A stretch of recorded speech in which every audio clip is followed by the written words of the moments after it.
വചനവീഥിയിലൂടെ father ജെ.ബി. Puthur. വിശുദ്ധ മത്തായി രചിച്ച യേശുവിന്റെ സുവിശേഷം അധ്യായം 15 32 മുതൽ 39 വരെയുള്ള വാക്യങ്ങൾ. രണ്ടാമതും അപ്പം വർദ്ധിപ്പിക്കുന്നു. യേശു ശിഷ്യന്മാരെ വിളിച്ച് പറഞ്ഞു, ഈ ജനക്കൂട്ടത്തോട് എനിക്ക് അനുകമ്പ തോന്നുന്നു. 3 ദിവസമായി അവർ എന്നോട് കൂടെയാണ്. അവർക്ക് ഭക്ഷിക്കാൻ യാതൊന്നുമില്ല. വഴിയിൽ അവർ തളർന്നു വീഴാൻ ഇടയുള്ളതിനാൽ ആഹാരം നൽകാതെ അവരെ പറഞ്ഞയക്കാൻ എനിക്ക് മനസ്സു വരുന്നില്ല. ശിഷ്യന്മാർ ചോദിച്ചു, ഇത്ര വലിയ ജനക്കൂട്ടത്തെ തൃപ്തിപ്പെടുത്താൻ വേണ്ടത്ര അപ്പം ഈ മരുഭൂമിയിൽ എവിടെ നിന്ന് കിട്ടും? യേശു അവരോട് ചോദിച്ചു, നിങ്ങളുടെ പക്കൽ എത്ര അപ്പമുണ്ട്? അവർ പറഞ്ഞു, 7. കുറെ ചെറിയ മത്സ്യവുമുണ്ട്. ജനക്കൂട്ടത്തോട് നിലത്തിരിക്കാൻ ആജ്ഞാപിച്ചിട്ട് അവൻ 7 അപ്പവും മത്സ്യവും എടുത്ത് കൃതജ്ഞതാ സ്തോത്രം ചെയ്ത് മുറിച്ച് ശിഷ്യന്മാരെ ഏൽപ്പിച്ചു. ശിഷ്യന്മാർ അത് ജനക്കൂട്ടങ്ങൾക്ക് വിളമ്പി. അവർ ഭക്ഷിച്ചു തൃപ്തരായി. ബാക്കി വന്ന കഷ്ണങ്ങൾ 7 കുട്ട നിറയെ അവർ ശേഖരിച്ചു.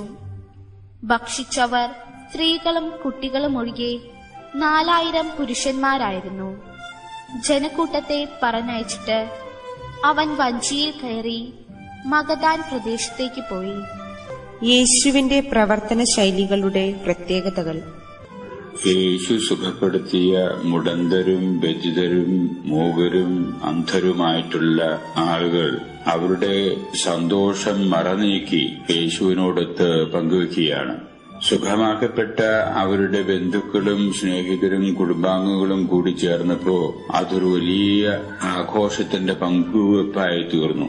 ദിവസങ്ങളോളം അവര് എടുത്തു എന്നാണ് സുവിശേഷത്തിൽ നാം കാണാനിടവരുന്നത്. അവർ കരുതിയിരുന്ന ഭക്ഷണ പദാർത്ഥങ്ങളെല്ലാം തീർന്നു.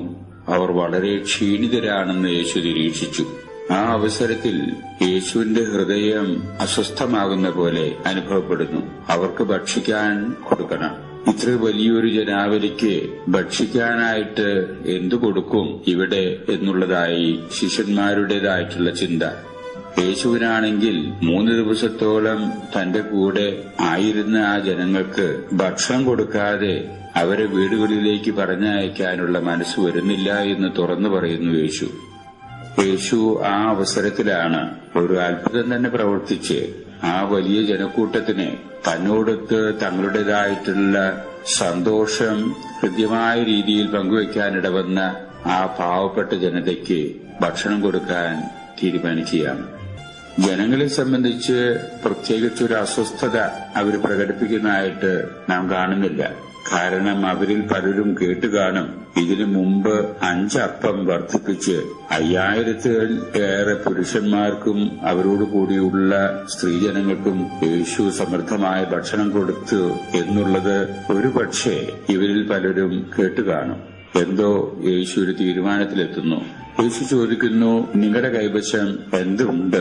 അവർ ആകെ അന്വേഷിച്ച് കണ്ടെത്തിയത് 7 അപ്പകഷ്ണങ്ങളും കുറച്ച് ചെറുമീനും.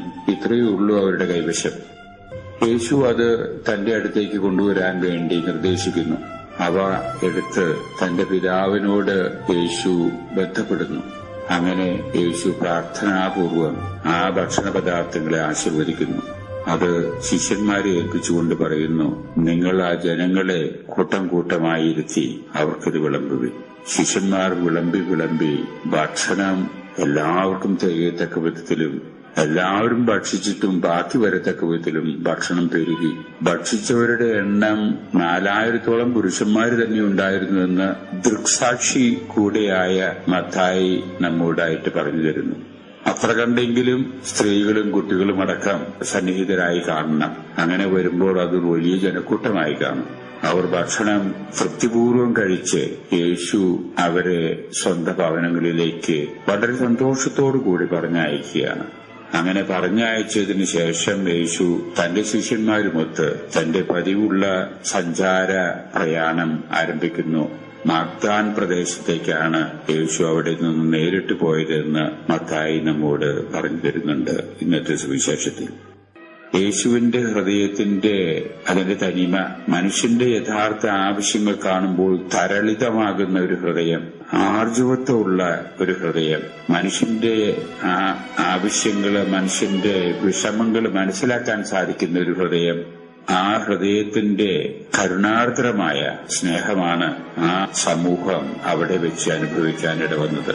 എന്നാൽ ഒരിക്കൽ പോലും സ്വന്തം കാര്യം നിർവഹണത്തിന് വേണ്ടി യേശു ഒരു അത്ഭുതം പ്രവർത്തിച്ചതായിട്ട് നാം കാണുന്നില്ല. എല്ലാം തന്നെ പാവപ്പെട്ട ജനങ്ങളുടെ യഥാർത്ഥത്തിലുള്ള ആവശ്യം പരിഹരിക്കുന്നതിനു വേണ്ടി, അവരുടെ നിസ്സഹായാവസ്ഥയിൽ അവരെ സഹായിക്കുന്നതിനുള്ള ഒരു മാർഗമായിട്ടാണ് താൻ പ്രവർത്തിച്ച അത്ഭുതങ്ങളെ മുഴുവനും അവിടുന്ന് കാണാനിടവരുന്നത് എന്നുള്ളത് ശ്രദ്ധേയമാണ്.